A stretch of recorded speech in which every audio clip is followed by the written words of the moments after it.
The afternoon sun beat down mercilessly on the narrow street as Evelyn Morgan carefully packed the last of her belongings into two worn-out cardboard boxes. Everything she owned in the world fit inside those boxes.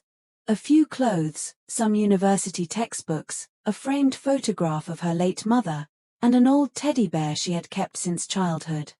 Behind her stood the small apartment she had called home for almost 3 years. It wasn't luxurious. The paint had begun peeling from the walls months ago, the ceiling leaked whenever it rained, and the plumbing rarely worked properly. Yet it had been her safe place. Today, even that was gone. Her landlord folded his arms impatiently by the doorway. "I've given you more chances than any other tenant. I can't keep waiting for rent that never comes. The new tenant arrives in less than an hour." Evelyn lowered her head. "I understand." She didn't argue. She didn't beg. She simply carried the first box outside. The neighbors watched quietly from their windows. Some whispered to each other. Others pretended not to notice. Humiliation had become something Evelyn was learning to live with. Just as she reached the sidewalk, a convoy of 4 black luxury SUVs slowly pulled up in front of the apartment building. The engines fell silent. Every head on the street turned toward them. The doors opened almost at the same time. Several professionally dressed security officers stepped out first before an elderly gentleman wearing an elegant charcoal suit emerged from the second vehicle. His silver hair was neatly combed. His posture reflected decades of discipline. He looked around briefly before his eyes settled on Evelyn. He walked toward her calmly. Good to see you, Evelyn.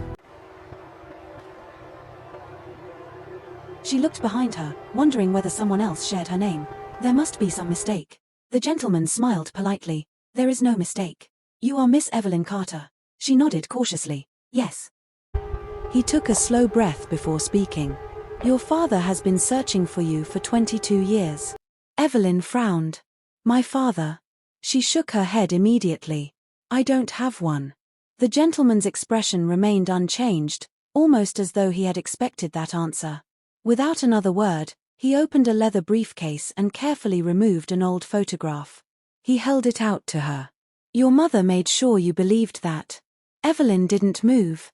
"I think you should leave." Instead of insisting, the gentleman gently placed the photograph on top of one of her cardboard boxes. "When you're ready, look at it." He then handed her a simple white business card. "If you decide you want answers, we'll be staying at the Grand Royal Hotel until tomorrow evening." He gave a respectful nod before returning to the convoy. Seconds later, the vehicles disappeared down the road. Everything became quiet again. The landlord cleared his throat impatiently. "If you're finished entertaining strangers, move your things. I have work to do." Reality crashed back onto Evelyn all at once. She picked up the photograph. For several moments she simply stared at it. The picture showed a much younger version of her mother standing beside an exceptionally handsome man dressed in a dark suit. They turned the photograph over. On the back, written in fading blue ink, were 5 simple words. "Our little miracle is coming." Her breathing slowed. She looked at the man's face once more.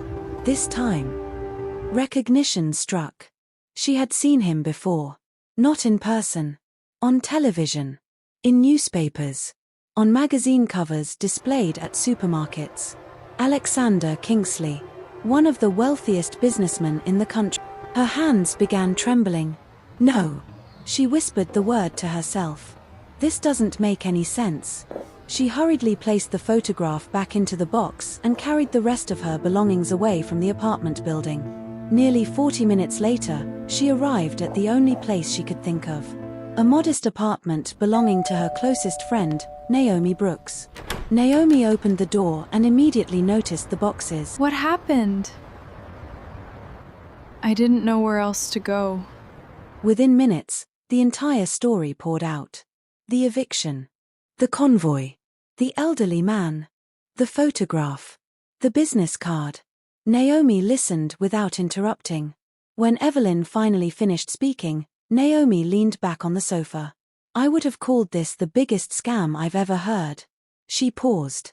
"If you hadn't shown me this." She carefully examined the photograph. Then she looked again.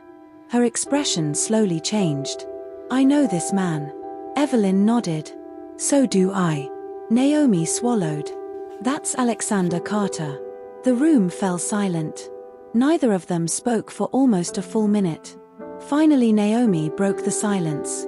If this is fake, we'll find out. Evelyn shook her head.